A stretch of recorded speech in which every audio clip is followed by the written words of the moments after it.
ఆత్మీయ మీడియా మిత్రులకందరికీ నా పేరు ధనంజయ రెడ్డి. క్రీడా భారతి ఆంధ్రప్రదేశ్ ప్రాంత కార్యదర్శిగా ఉంటున్నాను.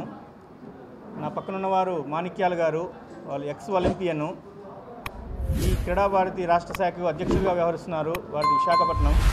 క్రీడా భారతి వార్షిక యోజనలో భాగంగా ప్రతి సంవత్సరము ఏప్రిల్ మాసంలో 1వ తారీఖు నుంచి 30వ తారీఖు వరకు ఈ మెంబర్షిప్ డ్రైవ్ సభ్యత్వ నమోదు కార్యక్రమం చేస్తుందండి.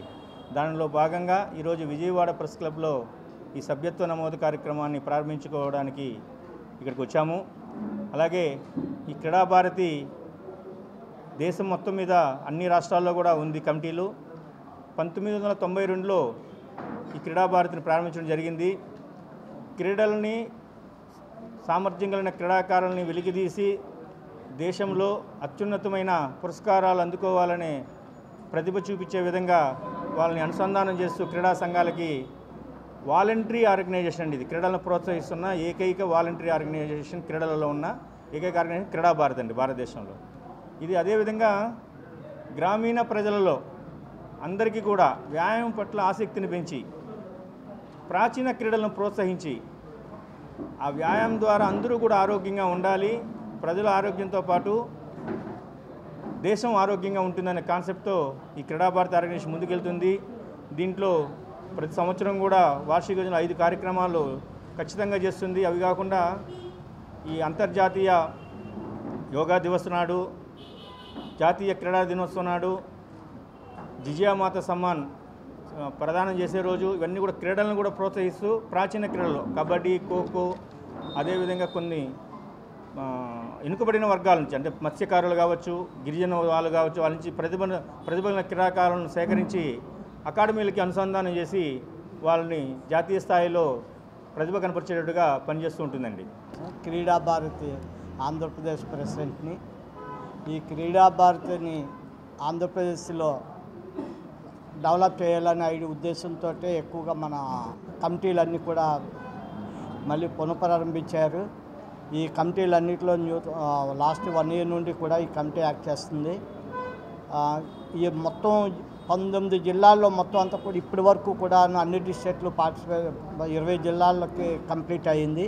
ఇంకొక 5 జిల్లాలో ఈ అసోసియేషన్స్ పెట్టాలి.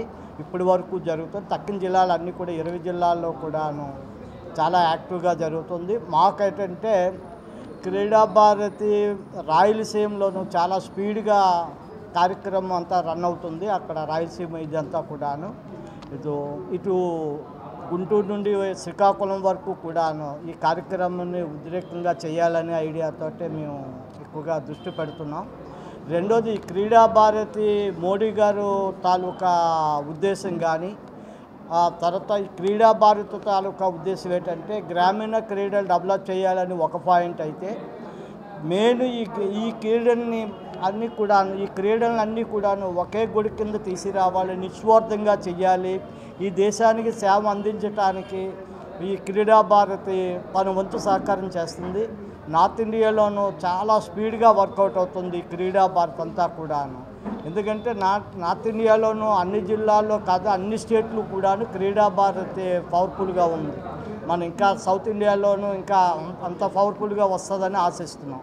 రెండోది ఈ క్రీడా భారతి వల్ల ఉపయోగం ఏంటంటే ఈ గ్రామీణ స్పోర్ట్స్ ఎప్పుడైతే డెవలప్ అవుతుందో దేశం అంతా ఎక్కువగా డెవలప్ అవుతుంది. రేపు కామన్వెల్త్ గేమ్స్ కానీ, ఇండియన్ ఒలింపిక్ చేయాలనుకున్న కార్యక్రమాలు కానీ అవి డెవలప్ అవ్వాలంటే ఇప్పటి నుండి కూడా గ్రామీణ స్పోర్ట్స్ని 1930 నుండి 35 వరకు కూడాను ఈ ఒలింపిక్, కామన్వెల్త్ గేమ్స్ డెవలప్ అవ్వాలి అంటే ఇప్పటి నుండి క్రీడా భారతి విలేజెస్లో రావాలి. విలేజెస్ పట్టు ఉండాలి. విలేజెస్ పట్టు ఏ రోజు అయితే వస్తుందో ఆ రోజు ఇంటర్నేషనల్స్ మనకి మంచి క్లారిటీ అయిన స్పోర్ట్స్ మ్యాన్స్ వస్తారని కూడా. రెండోది ఇప్పుడు గవర్నమెంట్ అంతా కూడా మనకి ఇంటర్నేషనల్ మ్యాచ్ ఎక్కువగా కండక్ట్ చేస్తే మనకి స్పోర్ట్స్ వసతులన్నీ కూడా డెవలప్ అవుతాయి. మన ఆంధ్రప్రదేశ్లో అద్దింట్లో ఉన్నట్టే మనమంతా కూడా ఇప్పుడు మనకంటూ ఎక్విప్మెంట్ కానీ మనకంటూ స్టేడియంలు కానీ తక్కువ ఉన్నాయి. లేవని నేను అనటానికి ఛాన్స్ లేదు కానీ ఉన్నాయి. ఇప్పుడు రేపు ఫ్యూచర్లోనూ మన ఆంధ్రప్రదేశ్లోనూ కూడా ఎక్కువగా క్రీడలు, స్టేడియంలు అన్నీ డెవలప్ అవ్వాలంటే త్రూ ఆంధ్రప్రదేశ్లో మొత్తం అంతా కూడాను క్రీడా భారతి ద్వారా మేము చేయవలసిన వర్కౌట్ అంతా కూడా చేస్తాము. కొత్త సెంట్రల్ గవర్నమెంట్ అంతా కూడా వారితో మాట్లాడి స్టేడియంలు అన్నిటి మీద కూడా దృష్టి పెడతాము. ఈ స్టేడియంలన్నీ డెవలప్ ఎప్పుడైతే అయిందో ఆటోమేటిక్గా స్పోర్ట్స్ మెన్స్ ఇంటర్నేషనల్ మెడలిస్టులు అందరూ తయారవుతారు. మోడీ గారు ప్రవేశపెట్టిన ఖేలో ఇండియా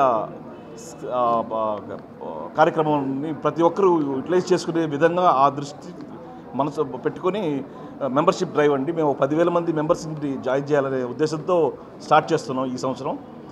ఎంతవరకు అవుతుందో చూద్దామండి. ఎండ్ ఆఫ్ ఏప్రిల్కి తెలుస్తుంది. సో గ్రామీణ స్థాయికి క్రీడలు తీసుకెళ్ళి వివిధ రంగాల్లో మంచి క్రీడాకారులను డెవలప్ చేయాలనేదే క్రీడా భారతి యొక్క ఉద్దేశం అండి. దానివల్ల మనకేమవుతుందంటే 2030లో ఇండియా బిడ్ చేసి ఉందండి కామన్వెల్త్ గేమ్స్కి. 2036 ఒలింపిక్స్కి బిడ్ చేస్తుందండి. మోస్ట్ లైక్లీ మనమే కండక్ట్ చేస్తాము. ఆ టయానికి మన దగ్గర ఆంధ్రప్రదేశ్లో కొత్త ఇన్ఫ్రాస్ట్రక్చర్ డెవలప్ అవ్వాలనే కోరికతో మా వంతు సహాయంగా ఈ స్వచ్ఛంద కార్యక్రమం సేవా సంస్థ ద్వారా పనిచేస్తున్నామండి. మాకు మీ అందరూ సహకారం కావాలని మిత్రులందరికీ కూడా హృదయపూర్వక నమస్కారాలు. అదేవిధంగా ఇక్కడ ఉన్నటువంటి క్రీడా భారతి కుటుంబ సభ్యులందరికీ కూడా నమస్కారం. క్రీడా భారతి ఒక స్వచ్ఛంద సంస్థ. ఎక్కడ వెనకాల ఉన్నటువంటి నైపుణ్యం కలిగిన స్పోర్ట్స్ పర్సన్స్ని ముందుకు తీసుకొచ్చి వాళ్ళని ఎంకరేజ్ చేసే విధంగా చేయాలన్నది దీని ప్రధాన ఉద్దేశం. అంతేకాకుండా ఈరోజు చాలామంది చిన్నపిల్లల దగ్గర నుంచి ఎక్కడ బయటికి వెళ్ళి ఆడుకోవడానికి లేనటువంటి పరిస్థితి, అపార్ట్మెంట్ కల్చర్, వీటన్నిటి వల్ల. సో అందుకని క్రీడా భారతి ఈ సమ్మర్లో విజయవాడలో కూడా 3 కాన్స్టిట్యున్సీల్లో 3 క్యాంపులు పెట్టి పిల్లలందరికీ ఉచితంగా అక్కడ క్రీడల మీద ట్రైనింగ్ కానీ లేకపోతే వాళ్ళు ఆడుకోవడానికి కావాల్సిన ఎక్విప్మెంట్స్ కానీ ఏర్పాటు చేసే దిశగా ముందడుగేస్తున్నాం. అదేవిధంగా క్రీడా భారతి ద్వారా రానున్న రోజుల్లో ఇంకా ఎక్కువగా పిల్లల్ని స్పోర్ట్స్లోకి ఎంటర్ చేసి ఎంకరేజ్ చేసే విధంగా మన సాంప్రదాయమైనటువంటి ఆటలను ఆడించే విధంగా చేయడమే దీని యొక్క ప్రధాన ఉద్దేశం. సో విజయవాడలో ఉన్న 64 డివిజన్లో కూడా దీని మీద మెంబర్షిప్ డ్రైవ్ చేసి పిల్లలందరినీ ఒక చోటకి తీసుకొచ్చి రానున్న రోజుల్లో విజయవాడలో కూడా మంచి ఉన్న క్రీడా ప్రాంగణాలను ఉపయోగించుకుంటూ ఇంకా మంచి ప్రదేశాలు వచ్చే విధంగా కూడా కృషి చేస్తామని తెలియజేస్తూ, ప్రతి ఒక్కరూ కూడా ఈ క్రీడా భారతిలో సభ్యత్వం అవ్వాలి, సభ్యులయ్యి ఇంకా. ఎందుకంటే రానున్న జనరేషన్లో పిల్లలు ఆడక వాళ్ళ హెల్త్ పాడవడం కానీ లేదా ఇలా చాలా చూస్తున్నాం. సో అందుకని అందరూ ఈ క్రీడల్లో ఇన్వాల్వ్ అవ్వాలన్నది ప్రధాన ఉద్దేశం. సో దానికోసమని విజయవాడలో పెద్ద ఎత్తున కార్యక్రమాలు కూడా నిర్వహిస్తాం. దానికి రాష్ట్ర కమిటీ కూడా పూర్తి స్థాయిలో సహాయ సహకారాలు అందిస్తామని చెప్పి తెలియజేశారు. సో ఇక్కడ ఉన్నటువంటి అధికారులను కూడా కలిసి మేము చేసేటువంటి కార్యక్రమాలకి సహకరించమని కూడా త్వరలో కోరుతాం. ధన్యవాదాలు. ఎక్కడ పెట్టాలన్నది ఒకటి చూస్తున్నామండి. రెండోది వాళ్ళకి కొన్ని ఎక్విప్మెంట్స్ ఆడుకోవడానికి, ఇప్పుడు ఫర్ సపోజ్ షటిల్ ఆడుకోవాలి, బ్యాట్స్ ఇస్తాము.